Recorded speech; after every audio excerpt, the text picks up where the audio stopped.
Bismillahirrahmanirrahim. Assalamualaikum warahmatullahi wabarakatuh. Alhamdulillah, sahabat ilmu di mana saja berada, alhamdulillah kita bertemu pada sesi kali ini. Sesi kali ini kita akan membahas tentang memahami sejarah sebagai ilmu dan motivasi. Yang pertama, dalam lisan orang-orang Nusantara, sejarah itu dikenal sebagai babat. Kalau kita artikan, babat itu adalah sebuah pekerjaan untuk membersihkan belukar yang sangat luas yang menghalangi pemandangan kita terhadap sebuah objek yang berada di belakang belukar itu. Ketika belukar itu sudah kita bersihkan, maka terang benderanglah tampak sangat jelas objek yang kita maksud untuk kita lihat. Artinya apa? Bahwa sejarah akan memberitahukan kepada kita sesuatu yang kita tidak mengerti, sesuatu yang menjadi misteri, yang kita mungkin bertanya-tanya akan hal itu. Secara ilmu, sejarah akan mengajarkan kita untuk bersikap bijak terhadap sebuah persoalan. Karena setiap persoalan tentu ada sebab akibatnya, tentu ada misteri di balik belakang itu semua. Maka bagi orang yang memahami sejarah, maka dia akan mengetahui sesuatu itu, kenapa sesuatu itu ada, kenapa sesuatu itu hadir. Seorang pemikir Islam bernama Fazlur Rahman mengatakan bahwa kita tidak akan pernah memahami sebuah teks, kita tidak akan bisa memahami sebuah persoalan dengan baik, mencari hikmah-hikmah di dalamnya, kecuali kita mengetahui kondisi sosiokultural ketika teks dan persoalan itu muncul.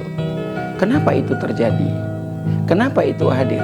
Tentu ada sebab akibatnya, dan sejarahlah yang menjelaskan secara ilmu pengetahuan kenapa persoalan itu muncul, kenapa teks itu muncul di tengah-tengah masyarakat. Nah, yang kedua, dalam bahasa Arab, sejarah itu berasal dari kata syajaroh yang artinya adalah pohon.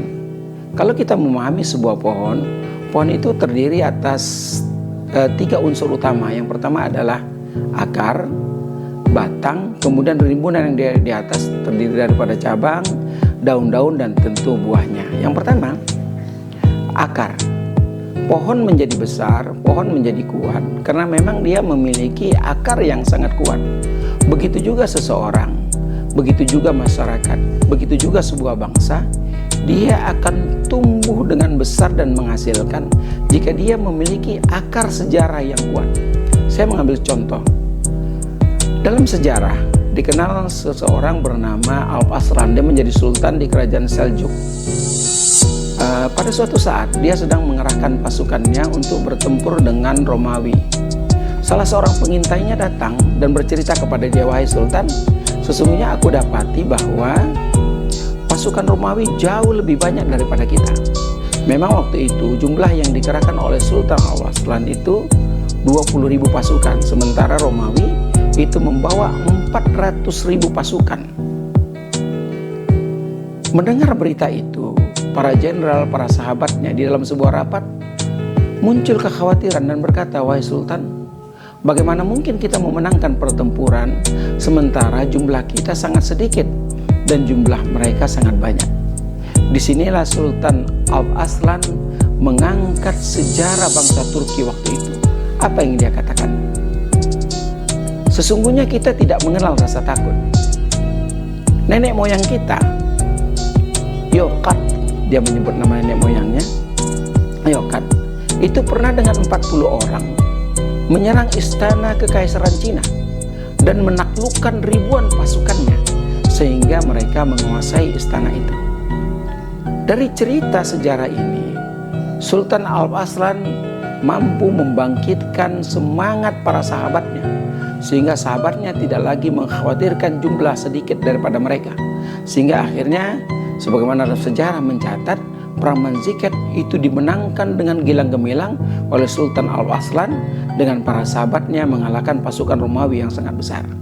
Ini menggambarkan betapa pentingnya sejarah ketika akar sejarah suatu bangsa atau seseorang lah kita bilang, atau masyarakat, kemudian lebih besar bangsa, akar sejarahnya kuat, maka bangsa itu punya potensi untuk tumbuh dan besar.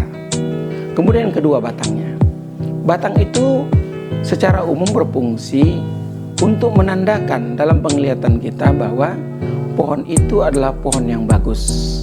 Maka kalau suatu bangsa itu memiliki sejarah yang bagus, ya, dan itu diceritakan dengan anak-anak bangsa, maka bangsa itu juga dalam penglihatan bangsa-bangsa lain juga sebagai bangsa yang besar. Tapi kalau bangsa itu memiliki sejarah yang buruk, sejarah yang lemah, maka dalam pandangan bangsa-bangsa lain, maka bangsa itu juga menjadi bangsa lemah.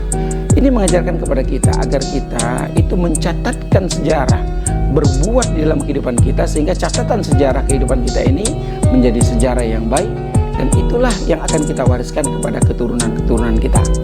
Kemudian yang ketiga, rimbunan di atas, terdiri daripada cabang, daun-daunan, dan tentunya buah. Nah, bangsa yang besar memiliki sejarah yang besar, tentu dia akan menghasilkan sesuatu yang besar di dalam kehidupannya. Seperti saya ceritakan tadi, kisah Sultan Al-Aslan ketika berperang dengan Romawi, cuma dengan 20.000 pasukan mampu mengalahkan 400.000 pasukan Romawi. Itu apa? Ketika dia mengangkat bahwa sejarah bangsa Turki itu adalah bangsa yang besar, bangsa yang tidak mengenal rasa takut. Seberapa besar pun pasukan musuh, mereka tetap akan mampu menghadapinya dan memperoleh kemenangan. Jadi bangsa yang memiliki sejarah yang hebat, sejarah yang besar, tentu akan menghasilkan bangsa yang besar, orang-orang yang besar, dan tentu di mata negara lain itu dalam pandangan sebagai negara yang besar. Kita ambil pelajaran bagi kita. Ketika bangsa kita tidak diajarkan tentang sejarah bangsanya, dijauhkan dari tokoh-tokoh pahlawannya, sehingga anak bangsa mencari tokoh-tokoh yang lain, maka bangsa itu menjadi bangsa yang lemah. Dan kita kalau mau ngambil sejarah, betapa sudah sangat lama bangsa kita ini kehilangan pelajaran pendidikan sejarah perjuangan bangsa. Hampir-hampir banyak anak bangsa kita ini tidak tahu kepahlawanan Pangeran Diponegoro, kepahlawanan Pangeran Hasanuddin, kepahlawanan siapa saja yang pernah menjadi pahlawan. Ketika dijauhkan, maka anak bangsa ini mencari tokoh-tokoh pahlawan-pahlawan lain yang dia tidak ada kaitannya dengan bangsa kita. Baiklah sahabat ilmu, ini sedikit berbagi tentang pentingnya sejarah, memahami sejarah sebagai ilmu dan motivasi. Mudah-mudahan banyak manfaatnya. Assalamualaikum warahmatullahi wabarakatuh.